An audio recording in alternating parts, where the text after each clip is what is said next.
이 말이요, 복을 불러일으키기도 하고 화를 불러일으키기도 해요. 그래서 여러분들 말이라는 거는요, 너무 중요한 거예요. 자, 그렇다면은 내가 어떻게 하면 말을 잘할 수 있을까? 첫 번째, 들어라. 우리가 이게 부족해요. 듣는 게 부족해. 우리나라 사람들이 듣는 게 부족해. 제가 평택에서 본당 신부할 때 교우가 한 5,000명 됐었어요. 본당 신부 혼자 하는데 하루에 고해성사를 200명, 300명이 보는 거예요. 너무너무 힘드는 거야. 그러니까 내가 주일날 막 교우들이 1분 이상 고해를 하면 막 신경질이 나는 거야.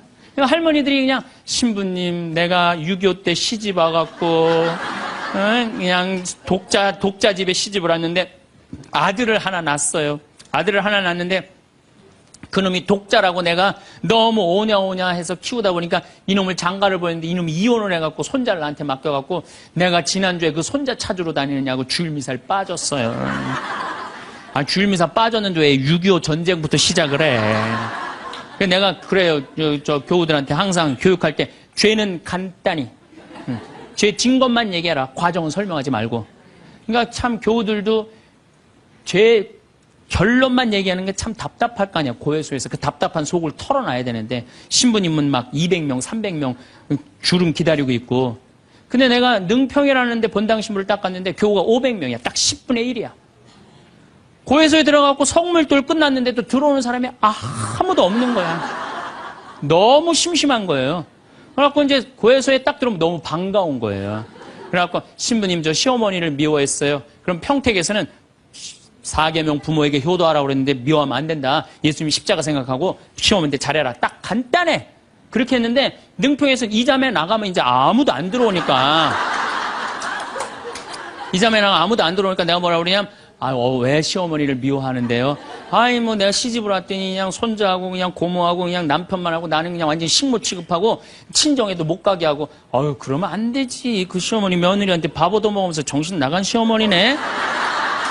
그러면은 그 자매가 신이 나는 거지. 신이 그것뿐만 아니라 내가 혼수 살림 얼마나 구박을 많이 받았는지 몰라요. 그러면은 내가 이제 정말 늙으면 그거 정말 다 그래. 하여튼 자매님 참 그런 집에서 힘들게 산다 그러면 막 눈물 콧물 흘려가면서 시어머니 욕을 바가지로 해요. 그러면서 자매가 신부님 이렇게 시어머니 욕해도 되느냐고 걱정하지 말라고. 여긴 비밀이 지켜지는 데니까 걱정하지 말라고. 한 20분 정도 막 시컷 시어머니 욕하면은요, 대부분의 며느리들이 뭐라 그러냐면, 신부님 꼭 시어머니가 있어서 불편한 것만은 아니에요. 시어머니가 애도 봐주고, 반찬도 이런 거 저런 거 해줄 때는 나 너무너무 좋아요. 그런 것도 있어요. 예. 신부님 이번 사순절을 맞이해서 내가 우리 성가정 만들려니까 내가 시어머니한테 내가 잘할게요. 뭐 잘하면 좋죠. 반찬도 맛있게 하고 한 번 더 웃으면서 얘기할게. 훌륭하십니다. 나는 한 게 아무것도 없어. 그러느냐고. 그러면 자기가 고해하고, 자기가 훈화하고, 자기가 보속하고, 자기 결심까지 다 하기가 나가. 말은요, 들어주기만 하면 돼요. 여러분들 친구들하고 뭐 좀 상담할 때 지적질 할 필요 하나 없어요. 나이 50, 60 넘어갖고, 너 그러니까 네가 그 꼴로 사는 거야. 그러면 자기 속 얘기하는 사람이 너 그러니까 그 꼴로 사는 거야. 그럴 때 맞아. 내가 그래서 내가 이 꼴로 사나 보다. 그럴 것 같아. 기분 나빠할 것 같아요. 당연히 기분 나빠하죠. 당연히. 우리 집에 많은 그 중고등학교 학교 다니기 싫어하는 애들을 데리고 와요. 요즘 내가 바빠서 거의 상담을 못 하는데 데리고 오면은 얘가 학교를 안 간다는 거예요. 중학교 2학년, 3학년 애가 학교를 관두겠다는 거예요. 그러면 내가 많은 경우 상담을 하면은 거의 90%는 그랬던 것 같아요. 너 학교 많이 다니기 싫으니? 네, 다니기 싫어. 그럼 관둬. 뭐 다니기 싫은데. 신부님한테 다니라고 설득하러 데리고 왔는데 신부님이 뭐라 그래? 나는 이제 그렇게 마음 먹고 애가 오는 거예요. 저 엄마가 날 저기까지 데려간 거는 나를 학교를 다시 다니게 설득을 시키려고 저 신부를 만나게 해주는구나. 근데 내가 관둬. 뭐하러 다녀? 내가 엄마한테 자세히 얘기해 줄 테니까 너 관둬. 근데 왜 다니기 싫은데 이유가 뭐야? 그럼 공부도 따라가기 힘들어. 그래, 맞아. 한번 따라지면 그거 못 따라가. 너 있잖아. 너는 머리로 살 놈이 아니라 내가 보기엔 몸으로 살 놈이다, 너. 너 우리 생태마을에 와갖고 농사나 져라. 그러면 이제 자기 친구 얘기, 부모한테 섭섭한 얘기 다 해요. 그럼 얼마나 힘들었겠니? 그거 너 수업 시간에 조는 이유가 있지. 이해를 해야지 알아서 볼 거 아니야. 이해도 안 되는데 눈 뜨고 쳐다보고 있는 거 쉽지 않지. 신이 그거 어떻게 알았냐. 다 내가 옛날에 해봐서 알아. 한 1시간 동안 얘 공감, 동감 해주고 고개만 끄덕여주면요. 얘네들이 거의 끝날 때 뭐라 그러는지 알아요? 신부님 막 그래도 아무리 생각해봐도 중학교는 졸업해야 될 것 같아요. 아니야. 중학교 졸업할 필요 없어. 나중에 네가 철 들으면 졸업해도 돼. 자퇴 그냥 하는 걸로 하자. 아니에요, 신부님. 중학교 졸업하는 게 나을 것 같아요. 그래? 그러면 가서 한번 다녀봐. 다니다 힘들면은 꼭 나한테 얘기하면 내가 꼭 엄마한테 얘기해 줄게. 그래서 중학교, 고등학교, 대학 졸업한 애들 많아요. 아직도 연락하는 애들이 많아요. 신부님 감사하다고. 그러면 내가 아이하고 면담할 때 엄마들이 나한테 이렇게 신부님 무슨 얘기 했느냐는 거예요. 무슨 얘기? 난 한 얘기 아무것도 없어요. 그냥 고개만 끄덕여 준 거예요. 그런데 여러분들은 자녀들한테 대화할 때 뭐를 얘기해요? 조금만 고생하면 너 괜찮을 텐데 왜 그 고생을 안 하느냐? 너 저 2년, 3년만 지나면 대학 들어가면 너 마음대로 할 텐데 너 공부해. 걔는 지금 지옥 같은데. 그러니까 강요하는 거야. 대화가 아니야. 대화가. 그러니까 안 되는 거예요. 인도에는요. 대화를 하면은요. 그 이호덕 선생님이라고 글 우리말 쓰기 아주 돌아가셨는데 책 잘 쓰는 분 계셔요. 그분 책에 그런 내용이 나와요. 인도에 여행을 하는데 사람들이 대화를 하면서 그러더래요. 아차 그러더래요. 아차. 얘네들이 우리나라처럼 뭐 물건 까먹어 아차 그러나 그랬대요. 근데 학교 수업을 갔는데 애들이 선생님을 보고 아차 그러더래요. 그래서 그게 무슨 뜻이냐 그러니까 내가 지금 네 이야기를 들어주고 있으니까 네 말이 맞다라는 뜻으로 내가 아차 해주는 거. 네 말이 사람이 지금도 고개를 끄덕이는 분들 그게 참 중요해요. 고개를 끄덕이는 게 중요한 거예요. 그래서 나는 이렇게 교우들이 상담하거나 우리 신부들이 가끔 상담 올 때도 있어요. 특히 신부들이 상담 올 때는 내가 거의 말 안 해요. 자기네들 다 하니까 고개만 끄덕여 주는 거예요. 고개만. 그럼 뭐 관두겠다 뭐 이런 신부들도 그냥 계속 고개만 끄덕여 주는 거예요. 한 3시간, 4시간 계속. 그러면 3시간, 4시간 정도 이제 가겠다고 일어나잖아요? 그럼 내가 못 일어나요. 너무 흔들어갖고 어지러워서. 그런데 놀랍게도 답을 찾아가는 신부들이 많아요. 답을 찾아가서 사제로 잘 살아요. 내가 여러분들 나이 30, 40 넘어서 답 모르는 사람이 있어요. 인생에 답 모르는 사람이 있어요. 근데 내가 지금 저 사람한테 내 얘기를 하는 건 이 답답한 속을 좀 알아달라는 얘기예요. 그러니까 대화의 기본은 판단하지 않고 들어주는 거예요. 판단하지 않고 그냥 그 사람 마음에 공감해 주는 거예요. 두 번째, 내가 대화 다 잘하고 싶다. 이기려 하지 마라. 우리가 이 대화에 이게 뭐예요? 이 쥐래. 이기려고. 말하면 내가 꼭 저 사람을 설득해서 이기려고 그래. 근데 여러분들 설득이 돼요? 안 돼요. 내 남편도 설득이 안 되는데. 그렇죠? 내 자식도 설득이 안 되는데. 남이 설득이 되겠어요? 그러니까 종교 얘기, 정치 얘기, 이데올로기 얘기 이런 얘기는 하는 게 아니에요. 근데 그냥 꼭 내가 어디 강의 가면 제일 당황스러운 게 그거야. 신부님 이번에 저기 막 대통령 어떻게 될까? 신부님 어떻게 생각하느냐고. 이거 미치는 거예요. 이 사람이 전라도 사람인지 경상도 사람인지 아니면 이 사람이 페미니스트인지 아니면 남성 우월주의인지 모르잖아요. 그러니까 그런 정치 얘기를 끊을 때 싸움이 일어나게 돼 있는 거예요. 그리고 그건 설득이 안 돼요. 사람은요, 안 변합니다. 웬만하면 안 변해요. 변하기가 쉽지가 않아요. 여기 계시면 여러분들 변할 것 같아요? 변하기 쉽지 않아요. 이스라엘 백성이 400년 동안 이집트에서 종살이 했어요. 그리고 이제 이스라엘에 딱 들어가려고 그러는데 조금 더 걸렸어요. 왜? 하느님이 가만히 보니까 종살이 하던 습관을 못 버리는 거야. 계속 불평하고 자기 스스로 뭘 해나가야 되는데 하느님이 고민을 하다가 얘네들은 안 바뀌겠다. 400년 동안 이 몸에 배갖고 그래서 이제 이집트는 떠나왔으니까 어떻게 40년 동안 보름이면 가요. 그 이집트에서부터 이스라엘까지 보름이면 가는 거리인데 40년을 떠돌아다니면서 그 몸에 노예살이에 몸에 뱉던 사람을 다 죽여요. 그리고 완전히 새로운 사람만 다 들어가요. 다시 태어난 사람만. 그렇게 안 변하는 게 그러니까 40년 동안 단련 기간을 주는 거예요. 또 예수님도 부활해갖고 왔는데 사람들 변했어요?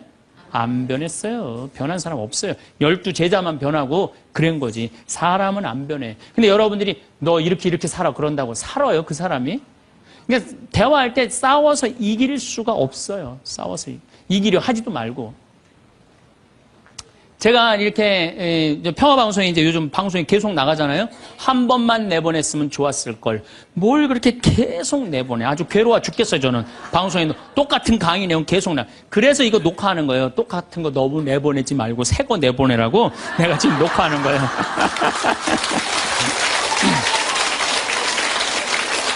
그런데 우리 PD님이 나한테 그러는 거예요. 신부님 시청률이 1위라는 거예요. 정말 기분이 좋더라고요. 그리고 이제 평화방송 다시 보기에도 보면은 댓글이 고맙다 막 쫙 올라와 있어요. 자긴 종교가 다른데도 내 걸 본대요. 그런 분들도 많아. 그런데 딱 한 사람이 천주교 성직자 맞음 이렇게 썼어요. 성직자 맞음 이렇게 썼어. 기분 굉장히 나쁘게. 왜? 내가 행복농 강의하면서 평화방송 다시 보기라면 1,000원을 내야 돼요. 1,000원을 받으면서 내가 행복농 강의하니까 너 가증스럽다 이거야. 너 성직자 맞냐 이거야. 천주교 신부 맞느냐 이거예요. 그러니까 네가 진짜 행복농 강의 제대로 하려면 받지 말아라 이거예요. 근데 나는 안 받아요. 평화방송이 받는 거지 나는 안 받아요. 나 거기서 받아갖고 평화방송에 나 돈 한 푼도 안 줘요. 그리고 300K로 보면 무료로 볼 수 있어요 또. 그 사람은 내가 싫은 거야. 내가. 그냥 본질적으로 싫은 거야, 내가. 그러니까 성직자 맞음하고 쓴 거야. 근데 그 밑에 댓글을 써서 내 팬들이 막 신부님 돈 안 받는다. 평화방송도 해명을 했어요. 신부님 한 푼도 돈 안 간다. 그래도 아무 소리도 없는 거야. 그러니까 그 사람 내가 싫은 거예요. 그 싫으니까 성직자 맞느냐고 한 거야. 자, 내가 그걸 읽어보고 막 화가 나서 100명이 다 칭찬하는데 한 명이 나 욕하면 신경질 나잖아요. 그래갖고 내가 밑에 댓글에다가 너 나하고 한 번 만나서 싸우자. 나 돈 안 받는다. 나한테 사과해라. 그래야 될 것 같아요? 무시해야 될 것 같아요? 그걸 잘 아는 사람들이. 아니 무시해야 되는 걸 그렇게 잘 아는 사람들이 주위 사람들한테 그렇게 싸워서 이기려고 그래요. 우린요 인생을 살아가다가 무시해야 되는 사람들이 참 많아요. 여러분들 야구 아시죠? 야구. 투수가 있고 포수가 있어요. 그렇죠? 타자가 있어요. 타자가 이제 좋은 타자는 어떤 타자냐면은 하늘로 올라가는 볼을 치는 타자가 훌륭한 타자입니까? 땅으로 떨어지는 볼을 치는 타자가 훌륭한 타자입니까? 와일드 피치라고 완전 뒤로 빠지는 볼을 치는 타자가 훌륭한 타자입니까? 아니면 스트라이크를 제대로 골라서 이 스트라이크를 치는 타자가 훌륭한 타자입니까? 그렇죠. 스트라이크 들어오는 걸 쳐도 3할 10번 중에 3번을 못 쳐요. 하늘로 솟는 거, 땅으로 떨어지는 거, 뒤로 빠지는 거 이런 거는 골라내야 돼요. 근데 우리 인생도 마찬가지예요. 만나는 사람이 다 스트라이크예요? 만나는 사람 어떤 사람은 하늘로 솟는 볼이 있어요, 없어요? 땅으로 떨어지는 볼이 있어요, 없어요? 뒤로 빠지는 볼이 있어요, 없어요? 볼들이 많아요. 그 볼마다 쫓아다니면서 다 치면요 이 사람 타자 자격 없어요. 여러분들 인생 살아가면서요 스트라이크만 골라 쳐도 3할을 못 쳐요. 그러니까 10명 중에 만나는 사람 3명 마음 맞는 사람 만나기 쉽지 않아요. 그 3명만 아멘 다시 한번 해보세요 그럼.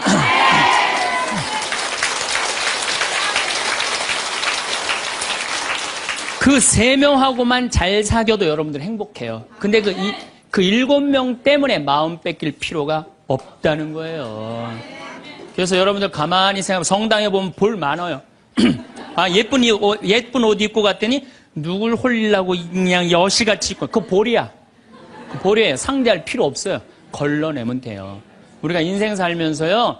제가 이렇게 강의를 하니까 모든 사람이 다 날 좋아할 거라는 생각은 절대 안 해요. 절대 안 합니다. 왜냐하면 내 강의를 듣는데 내 강의 싫어하는 사람들이 있어요. 그리고 그 사람들 자유예요. 얼마든지 싫어할 수 있어요. 내가 그 사람들 무시하는 것도 내 자유예요. 근데 그 사람들은 머리 드밀고 싸우고 이렇게 사는 애 죽는 게 낫다. 뭐하러 그래? 나 사랑하는 사람이 훨씬 많은데. 그럼 내가 사랑하는 사람한테 마음을 뺏겨야 될 것 같아요? 염장 지르는 사람한테 마음 뺏겨야 될 것 같아요? 어느 누구한테 마음 뺏겨야 돼? 사랑하는 사람한테. 여러분들도 마찬가지라는 거예요. 그러니까 오늘 이렇게 생각해서 내 볼이 누군가 그 사람한테 내가 마음을 빼앗기고 시간을 빼앗고 열정을 빼앗긴다면 여러분들은 타자 자격 없고 인생 살 자격 없는 거예요. 그건 걸러내야 돼요. 이기려 하지 마세요. 골라내시면 돼요. 예수님 그렇게 우리 구세주인데 예수님 다 좋아했어요? 멱살 잡고 돌 던지고 막 이랬어요. 예수님도 마지막 침 뱉고 그러니까 우리들이 모든 사람한테 사랑받으려고 그럴 때 그때 미치는 거예요. 예. 날 사랑하는 사람도 있고 사랑하지 않는 사람도 있고 반대로 뒤집어서 얘기해 봅시다. 여러분들 다 사랑해요? 아니요. 여러분들 마음에 안 드는 사람 있어요? 없어요? 있어요. 남들도 똑같은 거예요. 그렇게 생각하면 스트레스 받을 일이 하나도 없죠. 예.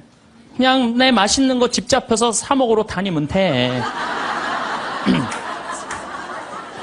자, 세 번째, 대화를 잘하려면 지는 법을 배워야 돼요. 이기려 하지도 말지만 지는 법을 배워야 돼. 여러분들 우리가 살아가면서 이걸 대한민국이 못해요. 아니 내가 맨날 이겨야만 돼? 1등만 해야 돼? 2등 할 수도 있고 꼴등 할 수도 있고 내가 달리기 하면 달리기 잘하고 노래하면 노래 잘하고 그림은 그림 잘해야 다 잘해야 돼요? 그렇지 않아요. 애들한테 지는 법을 알려주면요 애들이 잘 살아요. 근데 너 꼭 1등 해야 돼. 너 남들하고 해서 해야 돼. 얘네들 나중에 부러지게 돼 있어요. 지는 법을 가르쳐. 제가 이제 호주에 이제 강의 갔다가 우리 생태마을에 여름에 환경 교육을 해요. 아이들이 한 300명 정도 왔어요. 주일미사 이제 딱 토요일 날 돌아가고 주일미사를 딱 하는데 300명이 앉아서 미사를 하더라고요. 근데 미사를 하는데 우리 생태마을은 여름에 더우니까 우리가 아이스크림을 직접 만들어서 판매를 해요. 애들. 그러니까 애들이 이제 아이스크림 사 먹는 재미로 그냥 왔다 갔다 하잖아요. 근데 이제 이 300명이 주일날인데도 불구하고 아이스크림 사 먹느냐고 돈을 다 써버린 거야. 주일날 미사를 하는데 헌금을 하는데 헌금을 안 하는 거예요. 300명이 전부 다 헌금 봉투를 다 패스를 하는 거예요. 그런데 원주교구 구곡성당 아이들이랑 대구교구 무슨 산지성당, 성지성당인가 두 성당 50명만 헌금을 다 하는 거예요. 얘네들은 헌금을 남겨둔 거죠. 남겨두고 헌금을 계속 하더라고요. 나는 이렇게 앉아서 보는데 걔네들이 너무 예쁜 거예요. 그 먹고 싶은 아이스크림을 안 먹고 헌금을 하니 얼마나 예뻐요. 하느님 생각을 가만히 해봐서 하느님이 쟤네들이 얼마나 예쁠까 감사하다고 헌금을 바치니. 그래서 내가 이제 공지사항 때 너희들은 아이스크림도 안 사 먹고 이렇게 헌금을 하니 너무 기특하다. 너희들 신부님이 아이스크림 교환권 2,000원이거든요. 이거 하나씩 다 선물로 줄게요. 다 선물로 줬어요. 선물로 줬는데 250명이 뭐라 그러냐면 이러는 거예요. 자기네들은 못 받는다 이거야. 얘네들은 헌금을 해갖고 내가 선물로 주고 싶었는데 250명은 싫은 거예요. 근데 제가요 신부 생활 20년 하면서 뭐 성당에서 뭐 프로그램 할 때 상 줄 때요 박수 치는 경우를 본 적이 없어요. 전부 애들이 다 그래요. 내가 1등 아니면 다 싫은 거예요. 그러니까 지는 법을 안 가르치는 거죠. 축하해 줄 일 아니에요? 쟤네들 헌금 내갖고 저렇게 좋은 선물을 받는구나. 박수 쳐줄 일 아니에요? 그래갖고 내가 열받아갖고 생명을 살리는 말씀, 내 CD죠. 15,000원짜리. 이번 확 뛰었어. 15,000원짜리. 이거 니네들 엄마한테 다 갖다 줘, 엄마 아빠한테. 뭐라고 갖다 주냐면 내가 헌금 냈더니 신부님이 선물 줘서 엄마 아빠한테 갖다 주라 그래요. 이 집은 뭐가 되는 집이야, 이 집들은. 그랬는데 못 받는 애들이 더 크게 그러더라고요. 그래서 내가 한마디 했어. 니네들은 하느님한테 바치는 거 아무것도 없이 그냥 받으려고 그래? 얘네들은 먹고 싶은 거 안 사 먹고 바친 거야. 남이 잘 되는 꼴을 못 봐요. 우리나라 지금 분위기가 그래요. 난 요즘 이 선거철 보면서 정말 가슴 아파. 머리 꼭대기부터 지는 법을 못 봐요. 자기가 떨어지면 무슨 욕을 해서라도 핥혀내야 돼. 받아들이질 못해. 그러니까 머리 꼭대기부터 밑에까지 지는 법을 안 가르치니까 우리 사회가 무슨 뭐 타협이 없어요. 죽기 아니면 까무러치기야. 한 발 양보하는 게 없어. 그래서 대화가 말이 안 통하는 거야. 지는 법을 안 가르치니까. 네 번째, 한쪽 말만 듣고 판단하면 바보 되기 쉽다. 이게 특별히 우리 교회에서 그래요. 한쪽 말만 듣고 판단하는 경우 너무 많아요. 그렇죠? 내가 막 신부 됐을 때 우리 자매들이 신부님 나는 남편이 때리고 바람피고 술 먹고 저 빚지고 너무너무 불쌍하더라고요. 왜냐면 얼마나 불쌍해. 여자가 시집으로 왔는데 남편이 때리고 바람피고 빚지고 기쁨이 하나도 없잖아요. 막 그것도 여자가 이쁜 여자가 울면 더 이쁘잖아 또 막. 그래갖고 정말 이렇게 불쌍한 자매 어떻게 하면 좋은가 마음이 안타까웠어요. 이 어떻게 도와주면 좋은가. 근데 한 10년째 됐는데 어떤 자매 하나가 성당 활동 열심히 하는 자매 하나가 남편도 내가 보기엔 굉장히 젠틀한 사람이야. 괜찮은 사람이야. 근데 해가 어스름하게 지는데 성당 마당에서 울면서 신부님 나는 겉보기에는 멀쩡해도 속으로는 시어머니 시아버지 남편 때문에 속이 썩는다고. 이 자매가 이렇게 어려운 가운데서도 반짝반짝 웃으면서 교회 봉사를 했구나. 마음이 짠하더라고. 그래서 이 자매를 한번 꼭 끌어안아줘야 되나 어떻게 되나 막 고민을 하고 있는데 그날따라 남편이 퇴근을 하고 성체조부에서 성당에 오는 거예요. 멀리서 남편이 보이는데 막 울다가 남편 욕하고 시댁 욕하다가 이 자매가 눈물을 싹 훔치더니 그 우는 모습은 온데간데 없이 반짝 웃으면서 자기야 웬일이야 그래서 막 뛰어가더라고요. 내가 그날 이후부터 여자의 눈물은 한쪽 눈물만 믿어요. 아직 누구 얘기 안 들어봤어? 남편 얘기 안 들어본 거예요. 남편 얘기. 그리고 내가 이제 신부된 지 20년 되는데 내가 요즘 깨달은 게 있어요. 부부 문제는 껴드는 게 아니야. 부부 문제 누구만 알아? 부부만 아는 거예요. 부부만 해결해 준다고 껴들 일이 아니더라고요. 부부만 아는 거야. 여러분들 성당에서도 마찬가지예요. 성당에서도 되게 소문을 한쪽만 들어요. 신부님이 뭐 맨날 뭐 어떤 여자랑 맨날 밥 먹으러 놀러 다닌다. 어떤 자매가 얘기했어. 그 자매는 그 신부님하고 친하고 싶은 자매야. 근데 그게 안 되니까 욕을 하는 거지. 예. 그 내가 들었어. 야, 신부님이 정말 그래? 그 자매랑 정말 친해? 나 신부님 그렇게 안 봤는데 이 바보 판단하는 거예요. 자, 여러분들 내가 이 자매한테 그 얘기를 들었으면 신부님한테 찾아가세요. 찾아가고 물어보세요. 신부님 그 자매랑 지금 친하게 맨날 밥 먹으러 다닌다는데 맞느냐고. 자, 그렇게 확인할 용기 있으세요, 여러분들? 그럼 판단하지 마세요. 가서 확인할 길이 없으면 어떻게 해야 돼? 판단하지 말아야 돼. 그리고 내가 그 정말 신부님, 수녀님 비밀 들었어. 내가 지금 입이 근질근질해. 내가 꼭 얘기하고 싶어. 얘기하세요. 하는데 누구한테 얘기해야 되면 걔한테 얘기하세요.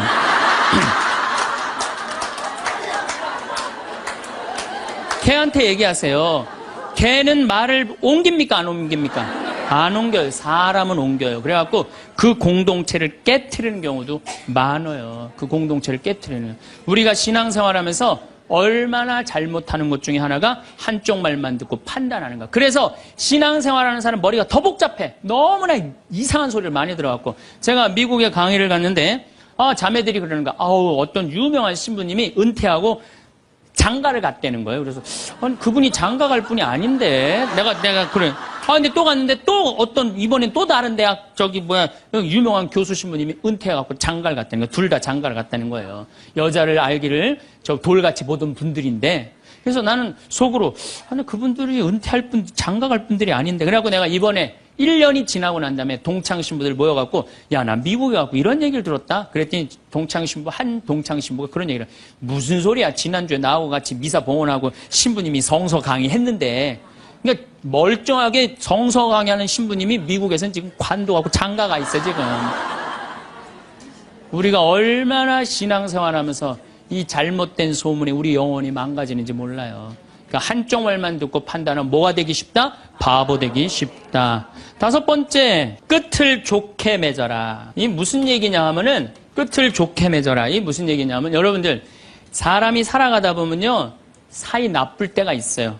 친한 친구인데 결국은 재산 문제 때문에 법원까지 가갖고 법원에서 재산 주고받고 이게 끝났어. 헤어질 때 뭐라고 헤어져요? 야, 우리가 그래도 30년 동안 친구인데 이렇게 좋지 않은 일로 법원까지 왔는데 이렇게 결정이 났으니 너 다음에 어딜 가도 행복하게 살았으면 좋겠다. 다음에 볼 때 우리 웃으면서 만나자. 이렇게 헤어져야 돼요. 아무리 속이 뒤집어져도. 근데 우리는 뭐라고 헤어져요? 너 밤길 조심해. 내가 언젠가 너 가만히 안 놔둘 거야. 이거는요 정말 어리석은 거예요. 또 어떤 사람 맨날 술 먹고 막 바람 피다가 죽었어. 50살에. 그 집 애 때리고 부인 때리던 사람이 죽었어. 그래서 이제 초상집에 가갖고 위로해준다고, 그렇게 술 먹고 바람 피고 애들 때리더니 잘 죽었다. 니네들 고생 끝났다. 니네들끼리 행복하게 살아라. 이렇게 말한다고 그 자식이 행복해 할 것 같아요? 그래도 자기 아버지인데. 이렇게 말해야 돼요. 그래도 네 아버지가 이 시대의 풍류를 알던 사람인데. 너무 안타깝다. 얼마나 멋있는 사람이었는데 정말 마음이 아프다. 아버지 좋은 데 가시게 이제 정말 저 세상에서는 정말 아무 거침없이 행복하게 살 수 있도록 우리 기도해주고 축복해주자. 그럼 너희들은 정말 행복하게 살았으면 좋겠다. 아다르고 어달러요. 나는 정말로 2000년 동안 말 진짜 못하는 놈 한 놈 알고 있어요. 이놈이 어떤 놈이냐면 십자가 왼편에 매달린 이 왼편의 강도 진짜 말 못하는 놈이에요. 이놈이 이제 십자가에 못 박혀 자기도 괴롭고 아프기 힘들겠지. 그렇지만 그렇게 말하면 안 되지.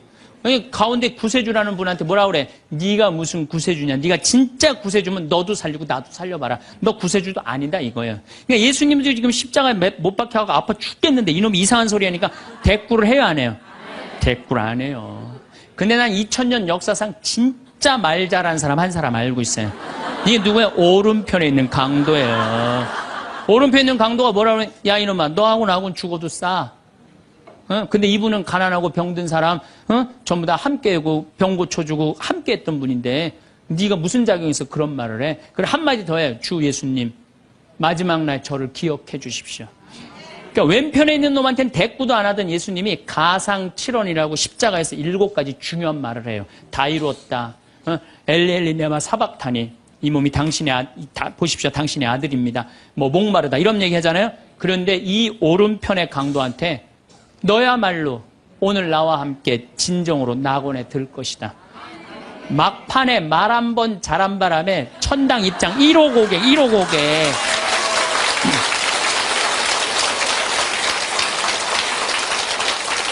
여러분들 우리가 사람이라는 것이요 이 말이요 복을 불러일으키기도 하고 화를 불러일으키기도 해.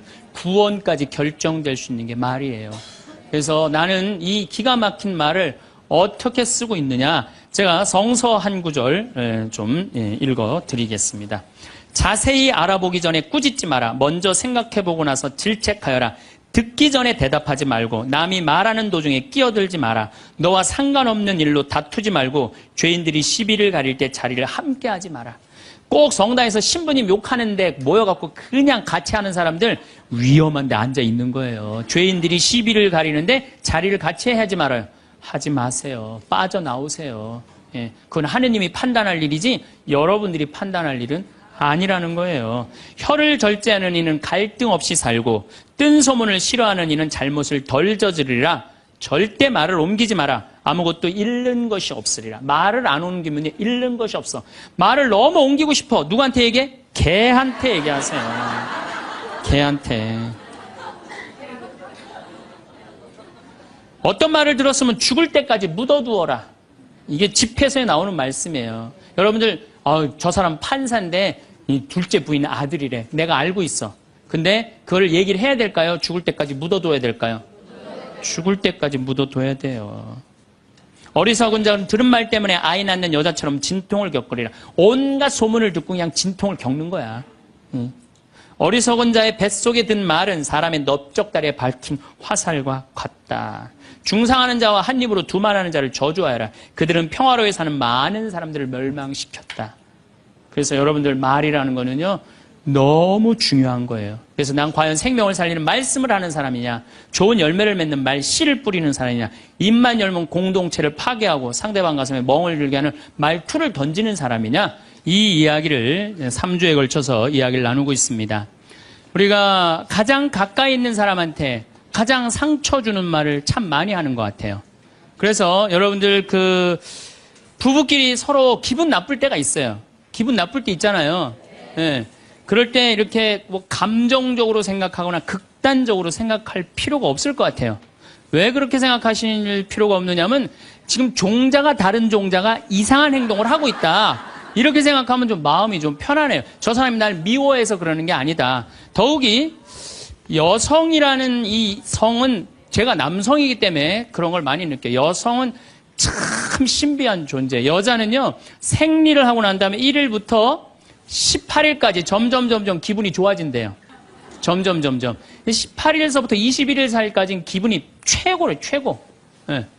최고인데 21일부터 기분이 나빠지기 시작해.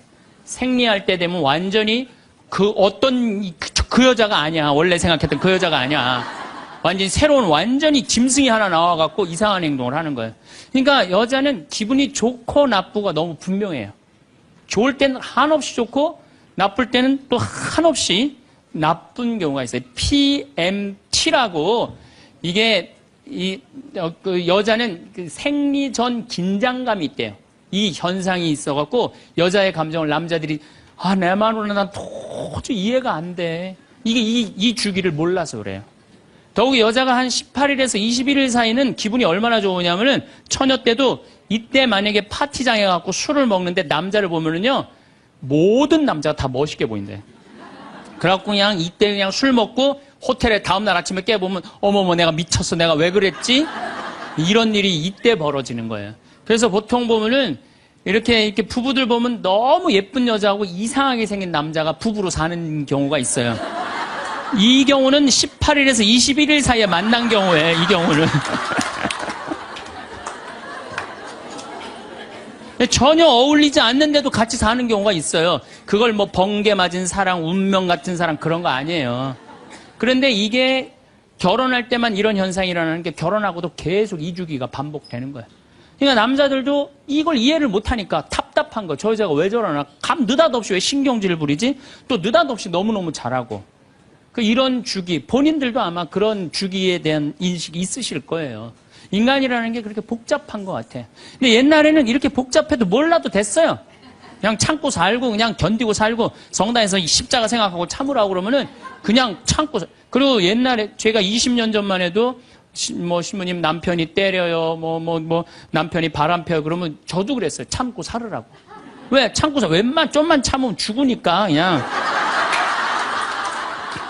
죽으니까 참고 살라고 그랬어요. 그 옛날엔 더 했죠.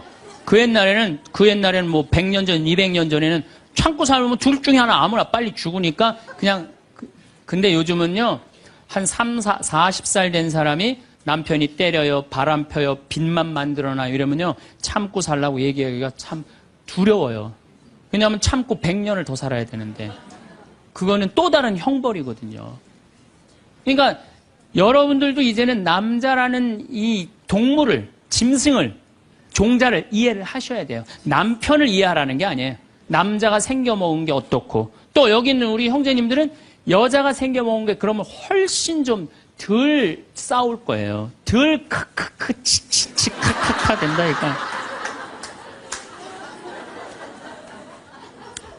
그런데 이제 부부끼리도 서로에 대한 이해가 필요하지만은 여러분들 자녀에 대한 이해가 필요합니다. 자녀를 이해하셔야 돼요. 그리고 자녀하고 대화를 해야 돼요. 자녀하고 대화를 해야 되는데 우리나라 엄마들은 참 편안하게 교육해요. 딱 한마디만 하면 되니까 공부해. 이건 절대 교육이 아니에요. 절대 교육이 아니에요.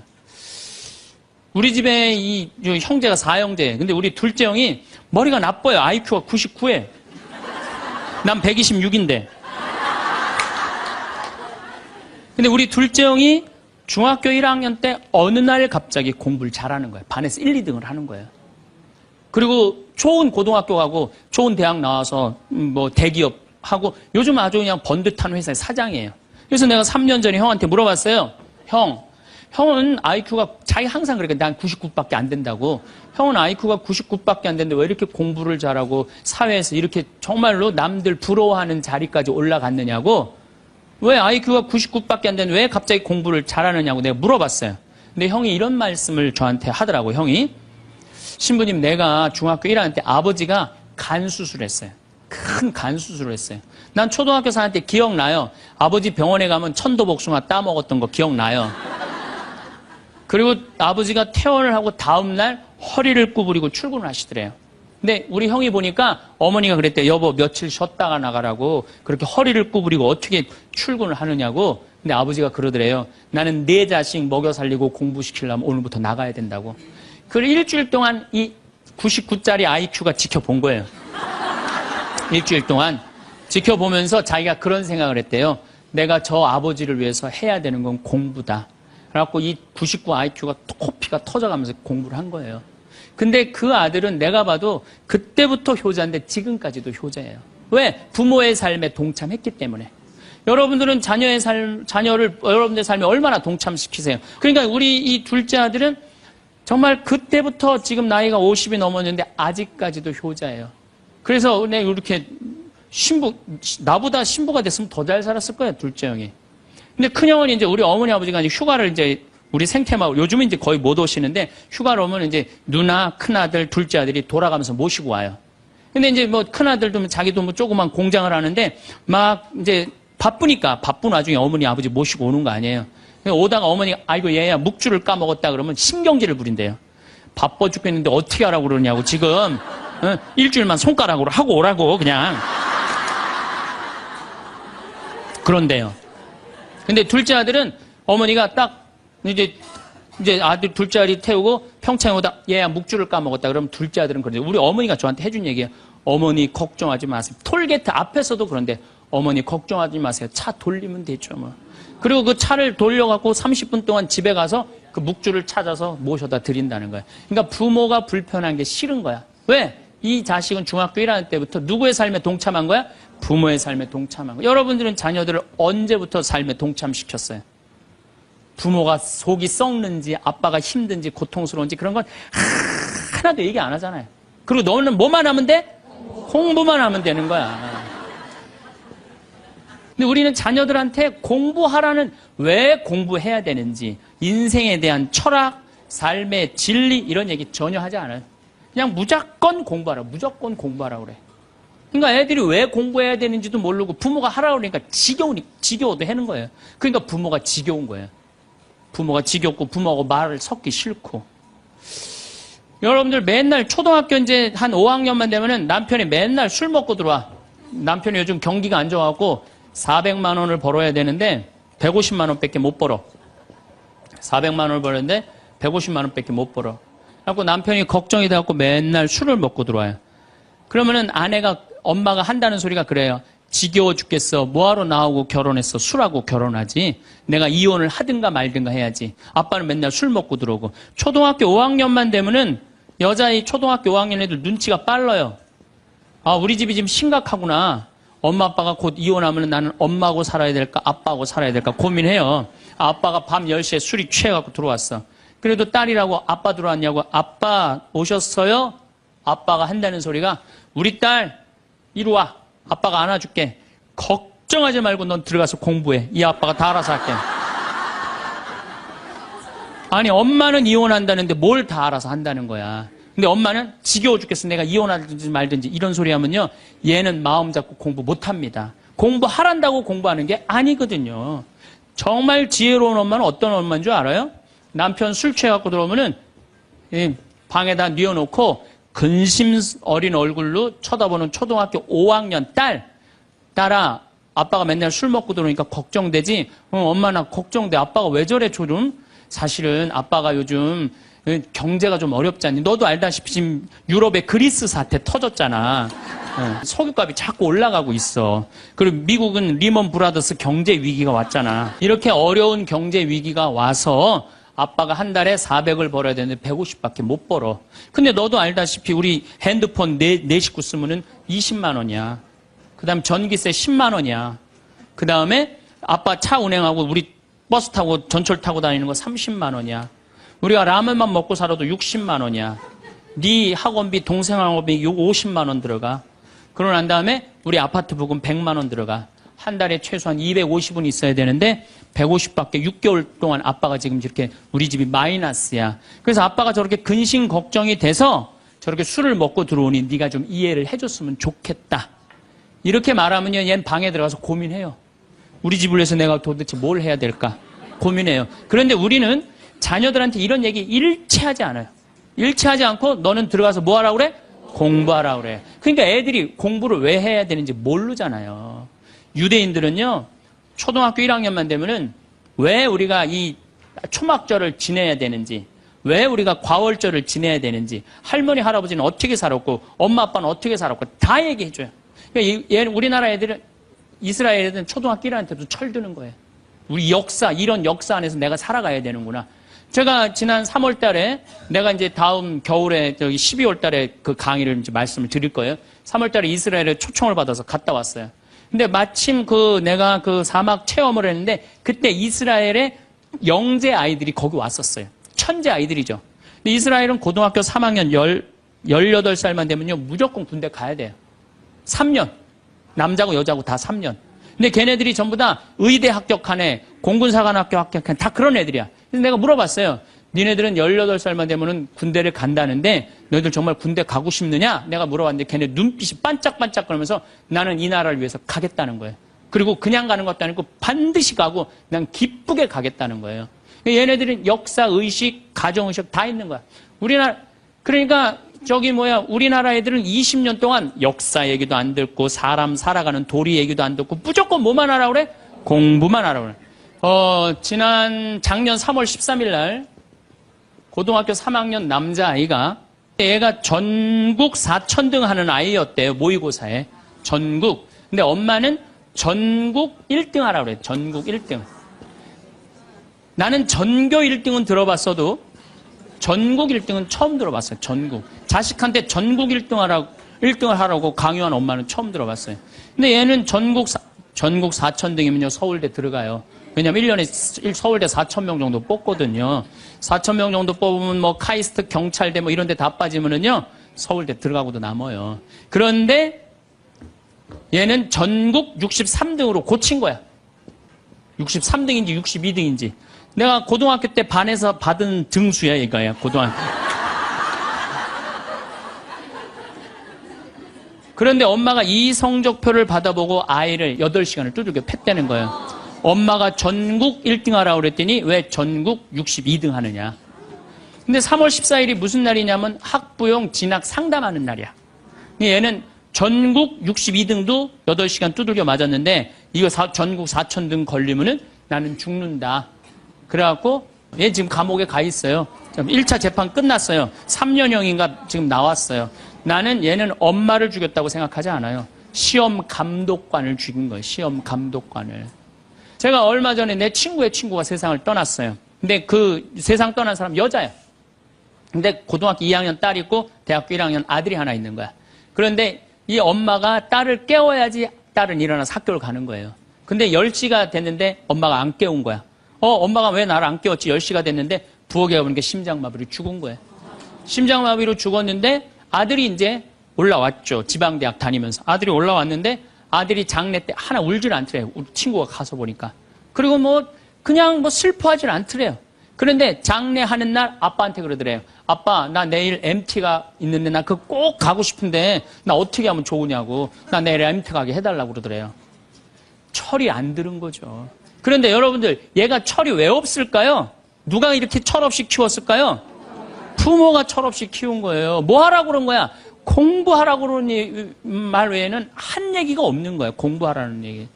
어제 내가 평창에서 강의를 했는데 할머니 한 분이 평생 한 번도 그런 얘기 안 했대, 자식한테. 먹여주고 재워주는 거 외에는 한 게 없다는 거예요. 여러분들, 개는요, 10마디 알아듣는데요. 기다려, 앉아, 손, 엎드려, 이 정도 알아듣는데요. 그리고 원숭이는 한 30마디 알아듣는데, 자기네들끼리도. 사람은 적어도 하루 한 집에서 살면서 10,000마디는 해야 된대요. 근데 우리가 자녀들한테 무슨 얘기해? 일어나, 밥 먹어, 학교 가, 숙제, 공부해, 시험은 10마디 정도밖에 안 한 거야, 20년 동안. 어떤 하느님을 사랑하는 거, 사람을 사랑하는 거, 살아가면서 사람의 도리, 우리 집안의 내력, 그런 얘기 생전 안 하는 거예요, 생전. 내가 어떤 고민을 하는지, 내가 어떤 갈등 속에서 사는지, 아빠하고 어떤 추억이 있는지, 그런 거 전혀 모르는 거예요. 밥만 먹여주는 그러니까 10마디 이상 안 한 거예요. 그냥 내가 자녀를 키우면서 계속 들어가서 공부해, 10마디 이상 안 한 이 집은 무슨 집이냐? 개 같은 집이에요, 개 같은 집.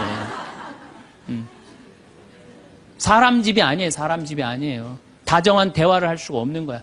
저는 요즘 우리 사회가 지금 굉장히 거칠다 그래요. 왕따, 그 다음에 학원 폭력, 굉장히 아주 충격적인 사건들이 많이 벌어지잖아요. 내가 보기에는 이거는 다 집안에서 교육이 말이 안 통해서 그래.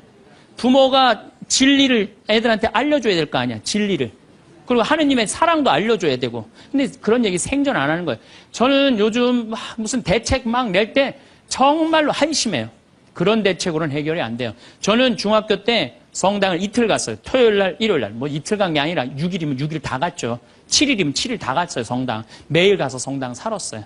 그 성당 가면은 매일 교리 배우고, 거룩한 거 배우고, 진리 배우고, 사람 사랑하는 거 배우고, 사람 배려하는 거 배우고. 그랬잖아요. 학원이 무슨 학원이야. 토요일 날이는 맨날 친구들하고 이 순교자 성월에는 유대철, 내가 그때 주인공 됐었어. 유대철 연극하고 성탄 때는 또 성가 연습하고 문학적으로 심성적으로 신앙생활을 했을 때는 아이들이 거룩하고 그중에 또 신학교 간 학사님 있으면 그 학생이 너무너무 부러우면 나도 한번 신부로 살아볼까? 또 수녀원 간 사람 있으면 또 이 여자아이들도 나도 저렇게 아름다운 수도자로 살아볼까? 그런 문화가 있었다고요. 근데 우리 천주교만 그런 게 아니라 자라보면 교회 다니는 애들, 절에 다니는 애들 다 그렇게 자랐어요.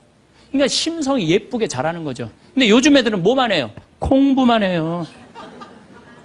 그러니까 심성이 예쁘게 자랄 수가 없는 거예요. 아무리 대책을 발표해봐요. 소용이 없는 거예요.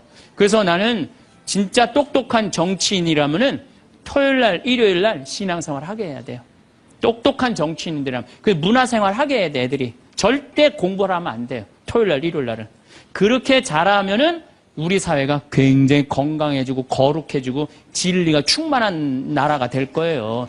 공부한다고 되는 일이 아니에요. 공부한다고.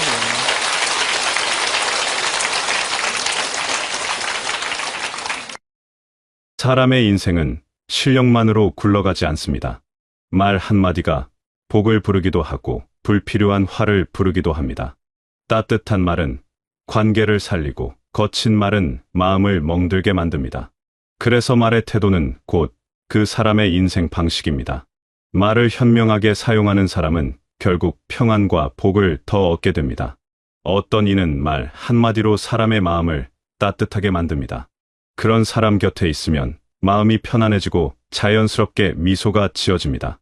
반대로 어떤 이의 말은 듣는 이를 불편하게 만듭니다. 같은 내용을 전달해도 어떤 말투로, 어떤 태도로 하느냐에 따라 전혀 다른 결과가 나타납니다. 이것이 바로 말의 신비로운 힘입니다. 많은 사람들이 착각하는 것이 있습니다. 말을 잘한다는 것이 화려한 언변이나 논리정연한 설명 능력을 뜻한다고 생각합니다. 하지만 진짜 말을 잘하는 사람은 다릅니다. 진짜 말을 잘하는 사람은 듣는 사람의 마음을 헤아릴 줄 압니다. 상대방이 무엇을 원하는지, 어떤 마음 상태인지를 민감하게 느끼고 그에 맞춰 말합니다. 그래서 말을 많이 하는 사람보다 말을 잘 듣는 사람이 더 큰 신뢰를 받습니다. 사람들은 정답을 몰라서 누군가를 찾아오는 것이 아닙니다. 대부분은 이미 답을 알고 있습니다. 다만 그 답이 맞는지 확인하고 싶거나 누군가 내 마음을 알아주기를 바랄 뿐입니다. 그래서 상대방의 이야기를 판단하지 않고 끝까지 들어주는 태도가 가정에서도 친구 관계에서도 가장 강력한 소통 기술이 됩니다. 고개를 끄덕이며 들어주는 것, 눈을 마주치며 집중하는 것, 상대방의 감정에 공감하는 것, 이런 단순해 보이는 행동들이 사실은 엄청난 치유의 힘을 가지고 있습니다. 누군가 내 이야기를 진심으로 들어준다는 느낌을 받을 때 사람들은 마음의 짐을 내려놓습니다. 억눌렸던 감정이 풀리고 혼란스러웠던 생각이 정리됩니다. 이것이 바로 경청의 힘입니다. 경청은 단순히 귀로 듣는 행위가 아닙니다. 마음으로 받아들이는 것입니다. 상대방이 말하는 동안 다음에 무슨 말을 할지 궁리하지 않습니다. 반박할 논리를 찾지도 않습니다. 그저 온전히 그 사람의 이야기에 집중합니다. 이렇게 들어주면 상대방은 존중받는다고 느낍니다. 그리고 그 존중은 깊은 신뢰로 이어집니다. 신뢰는 하루아침에 만들어지지 않습니다. 수많은 대화와 만남을 통해 쌓입니다. 그런데 그 신뢰를 쌓는 가장 확실한 방법이 바로 진심으로 듣는 것입니다. 들어주는 사람에게 복이 찾아오는 이유가 여기에 있습니다. 사람들은 자신의 말을 들어주는 사람을 기억하고 그 사람을 소중히 여기고 어려울 때 가장 먼저 떠올립니다. 그런데 듣는 것만큼 중요한 것이 또 있습니다. 바로 이기려 하지 않는 태도입니다. 사람들은 자주 대화를 논쟁으로 만듭니다. 내 의견이 옳다는 것을 증명하려 하고 상대방의 생각이 틀렸음을 지적하려 합니다. 그러나 이런 태도는 관계를 망칩니다. 사람은 쉽게 변하지 않습니다. 특히 누군가 강하게 설득하려 들수록 더 고집스럽게 자기 생각을 고수합니다. 이것은 인간의 본성입니다. 누구도 틀렸다는 말을 듣고 싶어 하지 않습니다. 누구도 지적받는 것을 좋아하지 않습니다. 그래서 논쟁으로 설득하려 들면 마음만 멀어집니다. 이기려는 태도는 결국 관계에서의 패배를 가져옵니다. 논쟁에서 이겼을지 모르지만 상대방의 마음을 잃습니다. 내가 옳다는 것을 증명했을지 모르지만 그 사람과의 관계는 금이 갑니다. 과연 무엇을 얻은 것일까요? 논리적 승리 뒤에 남는 것은 씁쓸함 뿐입니다. 반대로 지고 양보할 줄 아는 사람은 평화를 얻습니다. 꼭 내 의견을 관철시키지 않아도 됩니다. 상대방이 다른 생각을 가질 수 있음을 인정합니다. 때로는 내가 틀릴 수도 있다는 겸손함을 가집니다. 이런 태도가 관계를 부드럽게 만듭니다. 이기려 하지 않는 태도는 가정을 넘어 모든 관계에 적용됩니다. 친구와의 대화에서, 이웃과의 만남에서, 낯선 사람과의 짧은 접촉에서도 마찬가지입니다. 항상 내가 옳다고 주장하는 사람은 외롭습니다. 사람들이 그런 사람을 피하기 때문입니다. 반면 다른 의견을 존중하고 받아들이는 사람 주변에는 사람이 모입니다. 더 나아가 남의 성공을 보는 태도도 중요합니다. 누군가 좋은 일이 생겼을 때 질투하는 마음이 드는 것은 자연스러운 감정입니다. 하지만 그 감정을 말로 표현하는 순간 문제가 생깁니다. 비꼬는 말, 폄하하는 말, 의심하는 말이 나오면 관계는 상처받습니다. 진심으로 축하할 수 있는 마음의 여유를 가진 사람에게 복이 찾아옵니다. 남의 행복을 함께 기뻐할 수 있는 사람, 남의 성공을 진정으로 응원할 수 있는 사람, 이런 사람이 결국 자신도 많은 응원을 받게 됩니다. 세상은 참 신기하게도 내가 베푼 만큼 돌아옵니다. 박수를 보내면 박수를 받습니다. 그런데 말을 할 때 주의해야 할 또 하나의 중요한 원칙이 있습니다. 바로 한쪽 말만 듣고 판단하지 않는 것입니다. 사람 사이의 갈등은 대개 오해에서 시작됩니다. 그리고 그 오해는 불완전한 정보에서 비롯됩니다. 누군가 와서 다른 사람에 대한 불평을 늘어놓을 때가 있습니다. 그 이야기를 듣다 보면 자연스럽게 그 사람 편을 들게 됩니다. 상대방이 참 나쁜 사람처럼 느껴집니다. 하지만 이것은 위험한 함정입니다. 그 이야기는 한쪽의 시각일 뿐입니다. 상대방에게는 전혀 다른 이야기가 있을 수 있습니다. 말로 복을 부르고 싶다면 무엇보다 판단을 서두르지 않는 신중함이 필요합니다. 한쪽 이야기만 듣고 결론을 내리지 않습니다. 양쪽의 입장을 모두 들어보려 노력합니다. 그리고 확실하지 않은 것에 대해서는 말을 아낍니다. 모른다면 모른다고 말하는 용기가 필요합니다. 비밀을 지키는 품격도 중요합니다. 누군가 나에게만 털어놓은 이야기를 함부로 다른 사람에게 전하지 않습니다. 사람들은 비밀을 지켜주는 사람을 신뢰합니다. 반대로 비밀을 지키지 못하는 사람에게는 중요한 이야기를 하지 않습니다. 입이 가벼운 사람은 결국 깊은 관계를 맺지 못합니다. 요즘 세상은 정보가 넘쳐납니다. 온갖 소문과 이야기들이 빠르게 퍼집니다. 이럴 때일수록 더 신중해야 합니다.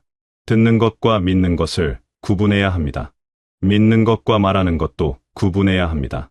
모든 것을 다 믿을 필요도 없고 모든 것을 다 말할 필요도 없습니다. 현명한 사람은 말을 아낍니다. 꼭 필요한 말만 합니다. 불필요하게 남을 평가하지 않습니다. 검증되지 않은 정보를 함부로 전파하지 않습니다. 이런 신중함이 그 사람의 덕을 만들고 결국 많은 사람의 신뢰를 얻게 만듭니다. 생각해보면 말은 참 묘한 힘을 가지고 있습니다. 눈에 보이지도 않고 형태도 없지만 엄청난 영향력을 발휘합니다. 따뜻한 말 한마디가 우울한 사람에게 희망을 줍니다. 격려의 말 한마디가 포기하려던 사람에게 용기를 줍니다. 반대로 차가운 말 한마디가 자신감 넘치던 사람을 주눅들게 만듭니다. 비난의 말 한마디가 관계를 파괴합니다. 그래서 말은 신중하게 선택해야 합니다. 입에서 나오는 대로 아무렇게나 해서는 안 됩니다. 내가 하는 말이 상대방에게 어떤 영향을 미칠지 한 번쯤 생각해 봐야 합니다.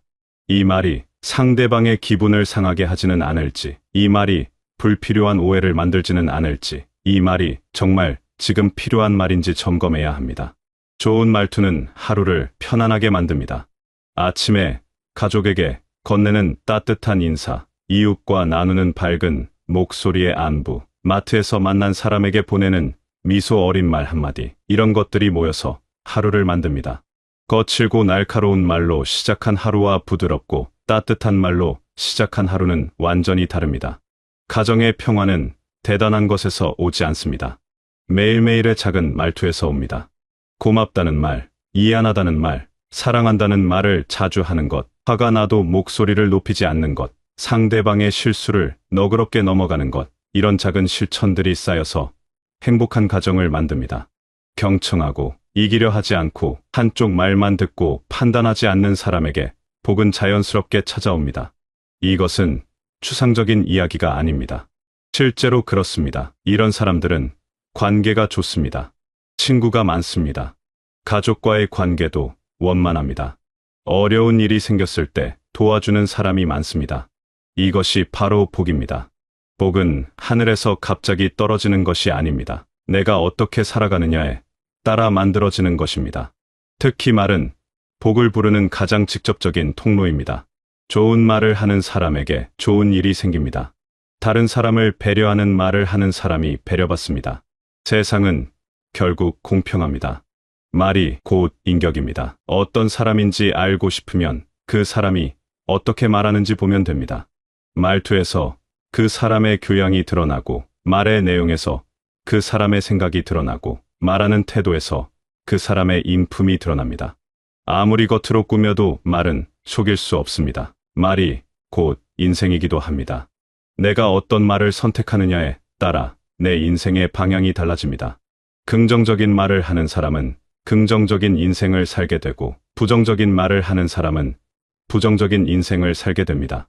말은 단순히 생각을 표현하는 도구가 아니라 현실을 만드는 힘입니다. 그래서 오늘도 복을 부르는 말과 태도를 선택해야 합니다.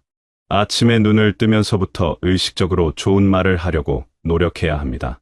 짜증이 나도 부드럽게 말하려고 애써야 합니다. 화가 나도 한 템포 늦춰서 말해야 합니다. 처음에는 어색하고 어려울 수 있습니다. 하지만 계속 연습하면 자연스러워집니다. 좋은 말 습관은 근육처럼 단련됩니다. 처음에는 의식적으로 노력해야 하지만 반복하다 보면 무의식 중에 나옵니다. 그러면 그것이 진짜 내 것이 됩니다. 좋은 말투가 몸에 배면 인생이 달라집니다. 관계가 좋아지고 분위기가 밝아지고 마음이 평안해집니다. 말은 공짜입니다. 돈이 들지 않습니다. 특별한 재능이 필요하지도 않습니다. 누구나 선택할 수 있습니다. 다만 의지가 필요할 뿐입니다. 좋은 말을 하겠다는 결심, 상대방을 배려하겠다는 마음, 내 감정을 조절하겠다는 노력, 이것만 있으면 됩니다. 그리고 듣는 연습을 하시기 바랍니다. 말하기보다 듣기가 더 어렵습니다. 참고 들어주는 것, 판단하지 않고 들어주는 것, 끝까지 집중해서 들어주는 것이 쉽지 않습니다. 하지만 이것이 관계를 살리는 핵심입니다. 가족의 이야기를, 친구의 이야기를 진심으로 들어주시기 바랍니다. 이기려 하지 마시기 바랍니다. 대화가 논쟁이 되지 않도록 조심하시기 바랍니다. 내 의견을 관철시키는 것보다 관계를 지키는 것이 더 중요합니다. 때로는 양보하고, 때로는 인정하고, 때로는 침묵하는 지혜가 필요합니다. 이기는 것보다 함께 좋은 것이 진짜 승리입니다. 한쪽 말만 듣고 판단하지 마시기 바랍니다. 성급한 판단은 오해를 만들고, 오해는 관계를 망칩니다. 신중하게 생각하고 양쪽을 들어보고 확인한 후에 말하시기 바랍니다. 그리고 확실하지 않은 것은 말하지 않는 용기를 가지시기 바랍니다. 말은 한번 나가면 주워 담을 수 없습니다. 그래서 말하기 전에 생각해야 합니다. 이 말이 정말 필요한지, 이 말이 상대방에게 어떤 영향을 미칠지, 이 말을 하고 나서 후회하지 않을지 점검해야 합니다. 말을 아끼는 것이 말을 잘하는 것입니다. 마지막으로 기억하시기 바랍니다. 말이 복을 부릅니다. 좋은 말을 하면 좋은 일이 생깁니다. 따뜻한 말을 하면 따뜻한 사람들이 모입니다. 배려하는 말을 하면 배려받는 삶을 살게 됩니다. 이것은 미신이 아니라 삶의 원리입니다. 여러분의 말이 여러분의 인생을 만듭니다. 오늘 하루도 복을 부르는 말로 시작하시기 바랍니다. 가족에게, 이웃에게, 만나는 모든 사람에게 좋은 말을 건네시기 바랍니다. 듣는 사람도 행복하고 말하는 여러분도 행복한 그런 따뜻한 대화들로 하루를 채우시기 바랍니다. 그렇게 하루하루 쌓인 좋은 말들이 결국 여러분의 삶을 풍요롭게 만들고, 여러분 주변을 따뜻하게 만들고, 여러분의 가정을 평화롭게 만들 것입니다. 말 한마디에 천냥 빚을 갚는다는 옛말처럼 여러분의 좋은 말 한마디가 누군가에게는 큰 위로가 되고 큰 힘이 될 수 있습니다. 그리고 그 좋은 말들은 결국 복이 되어 여러분에게 돌아올 것입니다. 오늘도 말로 복을 부르시고, 말로 평안을 만드시고, 말로 행복을 가꾸시는 하루가 되시길 바라겠습니다. 바라겠습니다. 바라겠습니다. 바라겠습니다. 바라겠습니다.